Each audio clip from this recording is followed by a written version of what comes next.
పరలోక ప్రార్థన. పరలోకమందున్న మా తండ్రి, నీ నామము పరిశుద్ధపరచబడును గాక. నీ రాజ్యము వచ్చును గాక. నీ చిత్తము పరలోకమందు నెరవేరుచున్నట్లు భూమి అందును నెరవేరును గాక. మా అనుదిన ఆహారము నేడు మాకు దయచేయుము. మా రుణాస్తులను నేను క్షమించి ఉన్న ప్రకారము మా రుణములు క్షమించును.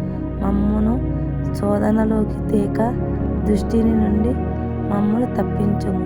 ఎందుకంటే నీ రాజ్యమును బలమును మహిమయు నీవై ఉన్నావు మా తండ్రి. ఆమేన్.